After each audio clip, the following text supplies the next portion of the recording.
ออกมานอกเลยน้ำมันห่อนนะ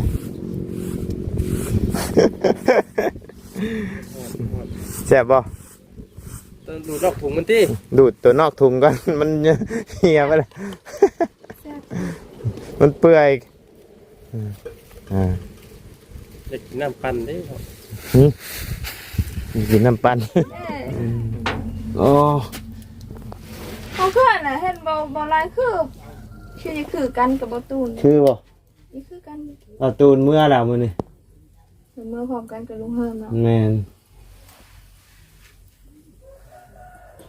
กับเอาทอลงเนาะเพื่อนแล้วลงน้ำหนังโอ้เอาลงน้ำหนังบ่แต่ว่าท่อนั่นน่ะวางเรียบร้อยแล้วบ่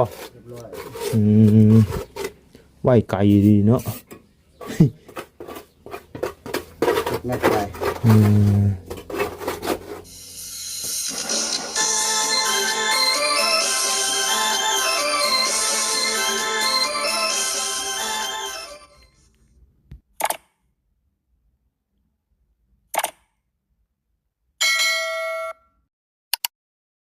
โอ้เนาะพี่น้องเลยเฮียจนเบิด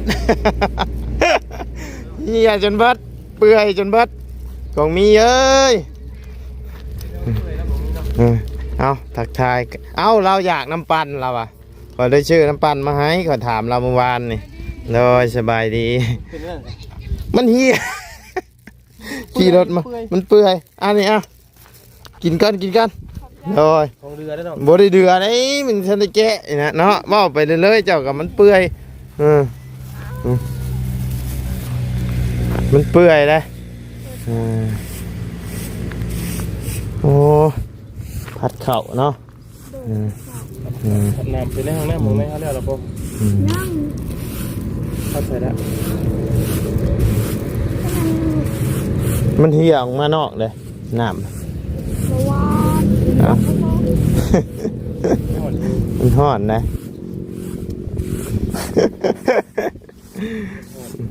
แซ่บบ่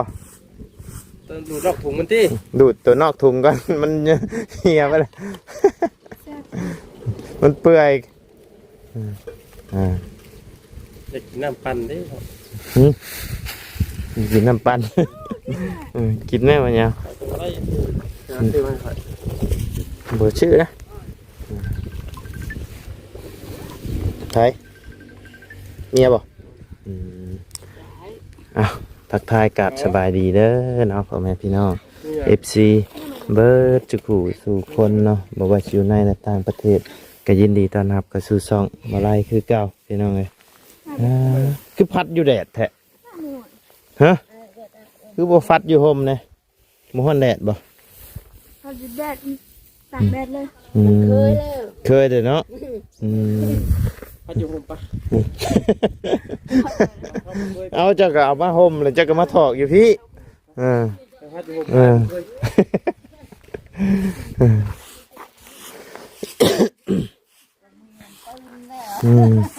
ทนเลยเนาะหมูเป็นยังเมื่อวานนี่เด้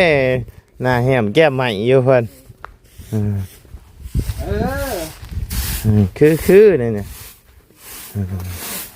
โอ้ยเนาะพี่น้องเลยหลังจากพัดข้าวพัดน้ำแล้วมาเฮ็ดกินต่อบ่บัดนี้ฮะโดยคลิปเก่าหั่นแหละนี่ยังคิดว่าบ่ตูนอีกแล้วเขาล่องก็ซื้อบ่ตูนโอ้ยเนาะว่าสิลูกมุ้ยอีหยังฮะว่าสิลูกมีกินบ่คือว่าสิลวกมวยสิลวกมีไปอย่างมึงลูกจะบ่ได้ไปเสียหญ้ามันบ่มื้อนี้นี่บ่แม่นบ่ได้ไปมื้อเช้านี่ก็ไปสวนยาเส้นเด้มาแต่สวนยาเส้นแล้วก็พัดเข้าสวนยาเส้น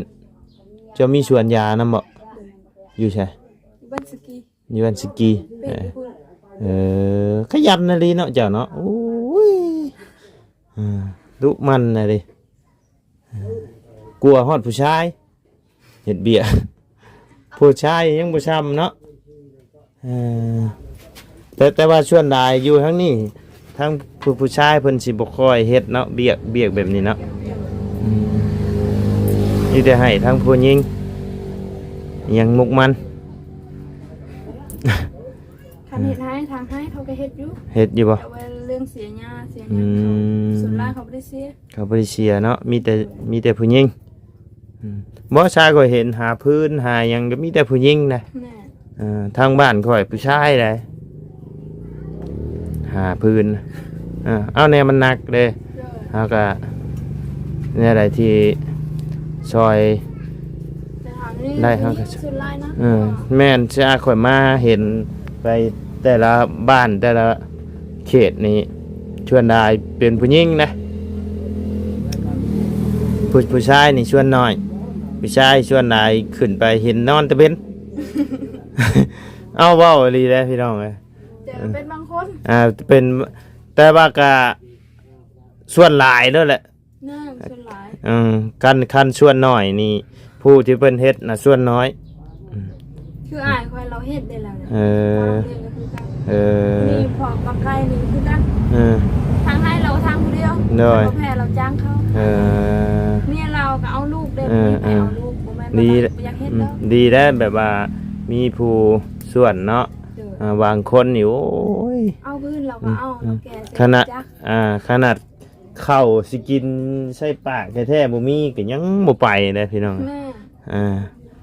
นอนเฉยให้เมียไปหามากินเมียมาประจักไก่บนตู้มันยุ่มมันย่อยอยู่ไปตาดิโตนนะยังให้เมียอยู่เลยที่แท้เมียหาให้กินจนอยากตายบ่ได้คิดพี่น้องเบ้าถึงเป็นบางคนเนาะที่เคยเห็นมาพี่น้องบางคนก็เมียมาไม่เมื่อยบ่นึ่งข้าวให้กินตื่นขึ้นมาบ่มีข้าวกินตีลูกตีเมียอีก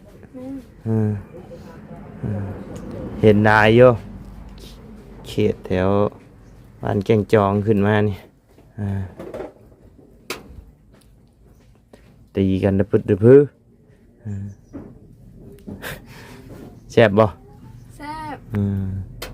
มันแก้ว มันแก้วเนื้ออยู่พี่ก็เอิ้นมันแก้วคือกันเนาะ เราแต่เราเอิ้นว่าปงโง่ ปงโง่ปงโง่ คันว่าภาษาลาวนะมันแก้ว โดยมันแก้ว เฮ็ดกินข้าวเช้าหรือข้าวเที่ยง ข้าวเช้า ข้าวเช้าเช้านี่ยังไม่ทันได้กินข้าว คือกันเขาก็ยังไม่ทันได้กิน ไปส่วนก่อนอยากไปทานแดดเด้ มันแดดเนาะ แดดแล้วไปบ่ได้ ตอนแรกนี่ก็ไปสวนบัดนี้ โดยไปส่วน ตอนมีอยู่ผู้หนึ่งโทรมาหาข่อยเราว่าขอเบอร์สาวกองมีให้หน่อยเด้อเราว่าอยากได้เรามาเป็นเมียเพิ่นว่า เพิ่นอยู่ผู้ใดอยู่ทางใต้ผู้นาให้นาตะกร้าข่อยบ่อึดเพิ่นว่าอยากได้เรามาอยู่นํเพิ่นว่าอีโตนเราเพิ่นว่าป้าโทย่านว่าเราบ่มีให้มีนาเฮ็ดมาเฮ็ดนํกันอยู่พี่เพิ่นว่าโทจนบ่มีเหือแห้งเฮ็ดอยู่พี่กันเนาะ โดย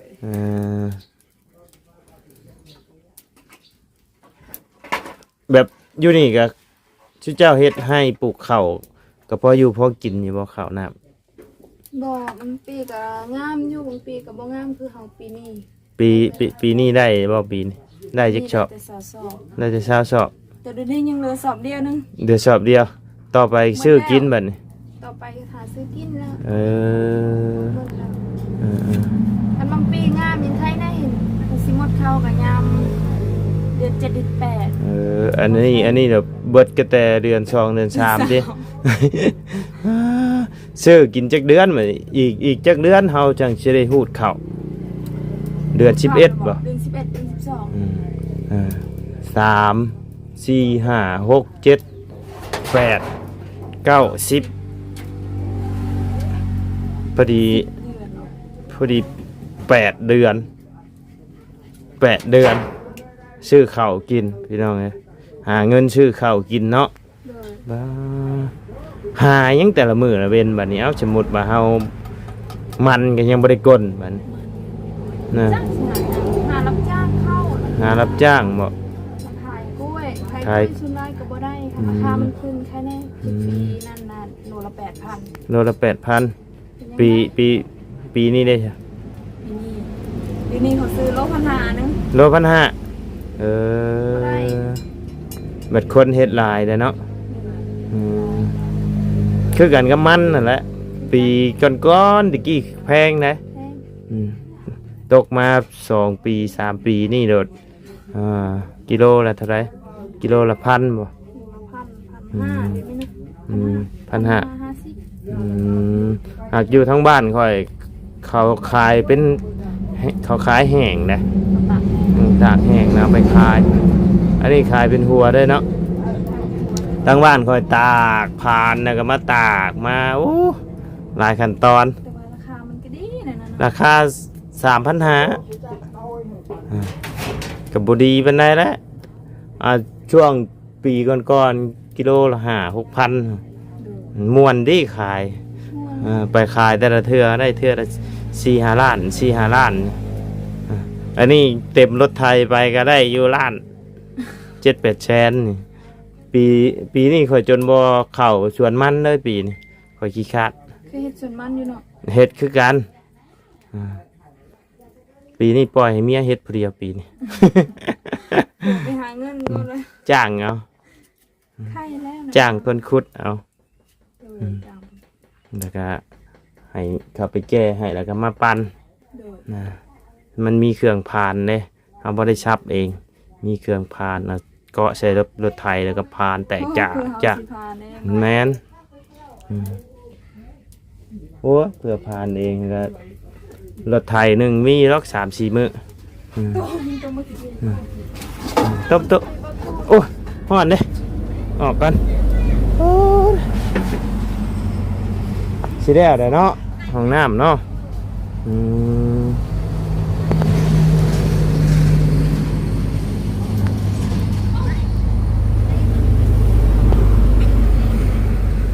ต้มหมึกชะดีบ่ เจียว จี้เอาชื่อบ่ มาตุ๋นแล้วให้ โอ้ประตูนะให้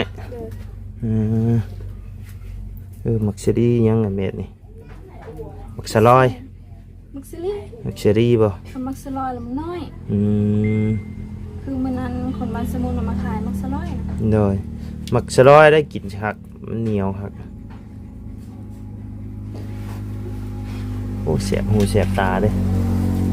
คือได้ข่าวมาเงินหัวในแสบหมูแสบตาเนาะ เพิ่งไปได้ชิได้เฮือนครัวใหม่นี่เนาะ จ้า คันเฮ็ดสิเฮ็ดอยู่หม่องนี้บ่เฮือนครัวนะ คุณตามเห็ดมองนี้ก็ได้เห็ดมองนั่นก็ได้ ใจเจ้าหั่นนะ เจ๊ไม่ได้บอก แม่นใจเจ้าอยากเฮ็ดอยู่หม่องใดคันสมมุติว่ามีงบ ว่าสมุดว่างบมันได้หลาย เนาะ เห็ด6 เซาอย่าเห็ดมองนี้ อย่าเฮ็ดหม่องนี้ เลย แล้วตอนนี้มีเท่าไหร่แล้วงบ งบทางมาบุญวันปลาแล้วว่าหาแล้ว มีอยู่5 ล้าน เลย โอ้ต้องสร้างเสาและมาก่อนเนาะ เลย เพิ่นสร้างนะบ่ เนี่ยแต่เพิ่นว่าคันสิเอาเซาตัวนี้มีแต่4 เซาคำว่าเห็ด6 เซากันยังเหลือ2 เซา โอ้เจ้ามีเสาแล้วโอ้ เซาเก่า อืม แต่ว่าสีเห็ดเทือนผัวแล้วแต่บ่ได้ เลย เลือก โอ้ ปรับไปฮะ คือบักยาวๆนึงเอาเฮ็ดเฮือนสิโอ้เสาอยู่พุ่นบ่ โดยเสาตัวนั้น มีอยู่4 เสาซื้อมาเพิ่มอีก2 เสาเนาะเฮ็ด4 เสาก็เป็นหยังเฮือนครัว อยาก บางทีอิงตาม สีเสาก็ได้ เอาแบบเฮาเกาะจากเฮือนลงมา สี นี่ เสาได้บ่ ได้เฮาเกาะจากเฮือนลงมาเด้ ยังนั้นบ่ได้ค่ะว่าสีเสาค่ะว่า3 เสาได้บ่ สาม เสายันบ่ได้ แต่สามเสาก็ได้ แต่ว่าเจ้าต้องเกาะดึงลงมา แต่หม่องเฮือนเจ้าไปเกาะออกมาข้างๆเฮือนเจ้าในนี่เด้มันเฮาก็บ่ได้ใส่เสา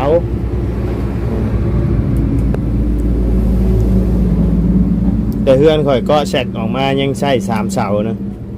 กว้างอยู่เนาะ กว้างแล้วอะแล้วก็แล้วแต่เฮาสิเอาละเจ้าสิเอาชุดนอดพุ่นก็ได้ชุดชัวเฮือนเจ้าเลยก็ได้3 เสา แต่ว่าเสาอยู่ห้างกันเนาะ แม่นมันสิเป็นหยังสมมติว่ามันมี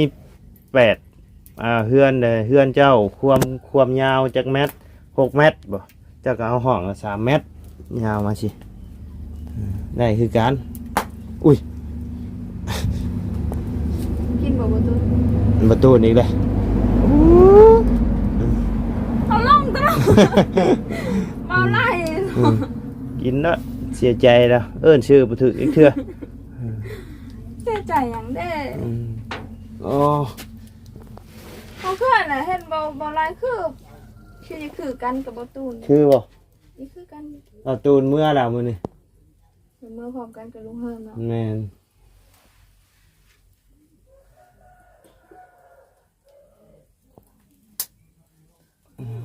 เพิ่นสิเอาท่อลงนะบ่ คือสิบ่ได้แล้วสองคน อืม ยังอยู่ว่า ยังบ่เพิ่งบ่ได้จากสิได้เข้าโอ้หลุดโอ้หลุด แค่เป่าเฮือนครัวเฮาว่าไล่ โอ้มุนนะ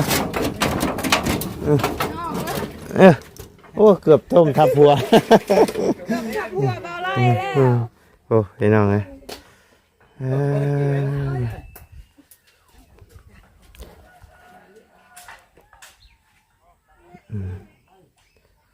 อยู่นี่นะบัดก่อนเนาะสั่งเอาท่อลง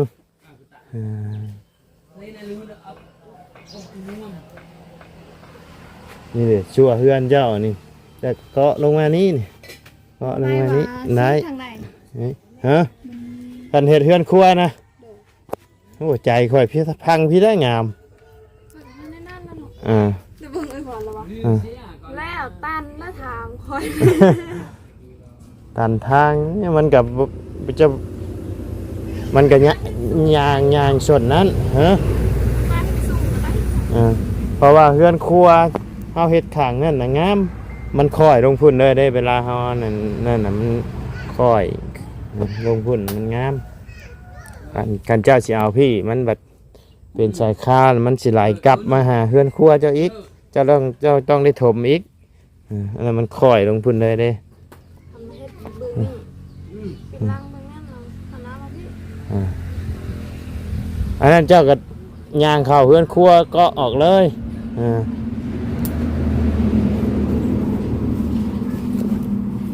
แล้วแต่ผู้มักเฮือนอยู่เฮือนข่อยก็ออกทางนี้เฮือนข่อย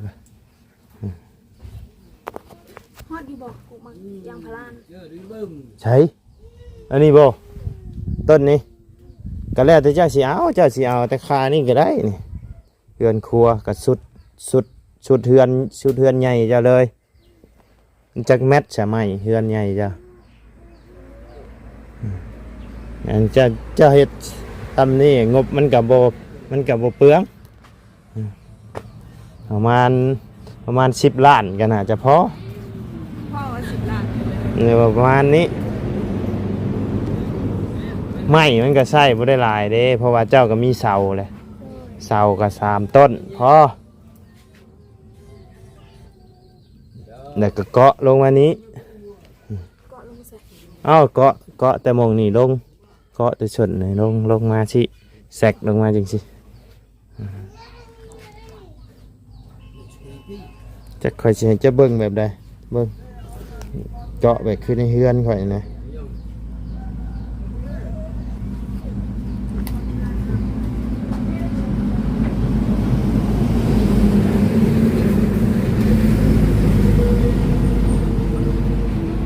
เลยโอเคเดี๋ยวไปเบิ่งทางของลงของน้ำก่อนพี่น้องเลยฮอดใส่เลยเนาะ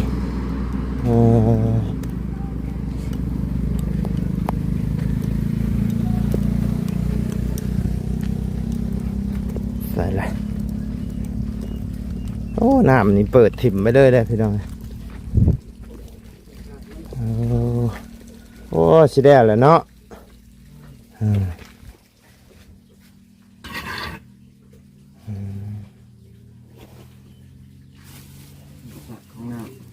บอกพอบ่บอก โอ้โหเลย บ่พอบ่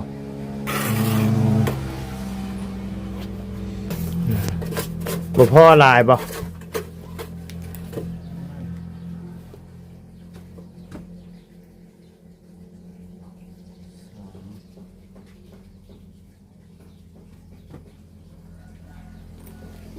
มันเช้าก่อน ประมาณเช้าก้อนเนาะแล้วบ่มื้อนี้ เลิกติดนะ เดี๋ยวไอ้ก่อยแล้วเนาะ บ้านหัวเสือ กับเอาทอลงเนาะ เพื่อนแล้วลงดังเขา โอ้เอาลงน้ำหนังบ่แต่ว่าท่อนั่นน่ะวางเรียบร้อยแล้วบ่ เรียบร้อย ไว้ไกลดีเนาะ แม่ไป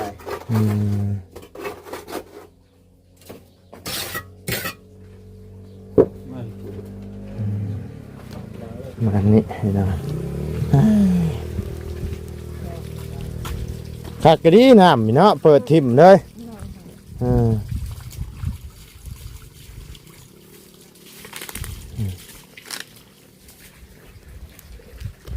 นี่เลย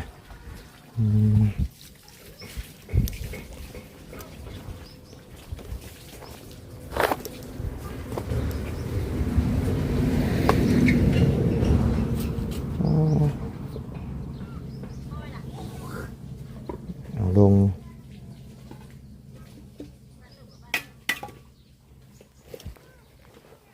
สูงอย่างดีเนาะผู้พี่น้องใครอยุ่มันค่อยเลยเนาะลงง่ายอยู่แล้วถ้ามันบ่ค่อยนี่โอ้ อายุการมันก็สะดวก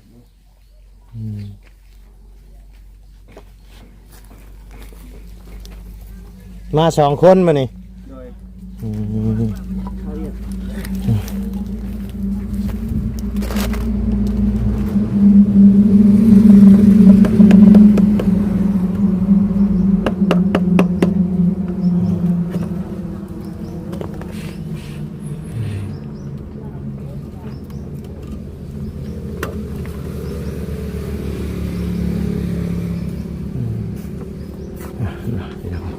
ก็สิประมาณนี้เนาะ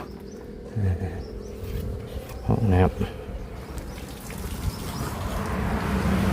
เพิ่นเนาะ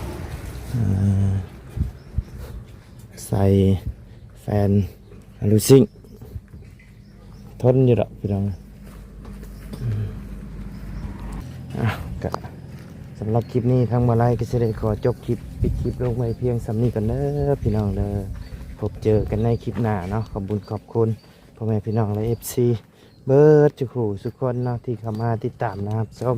ทั้งสองมาไลเนาะสำหรับคลิปนี้ลำลาเด้อพี่น้องเด้อสบายดี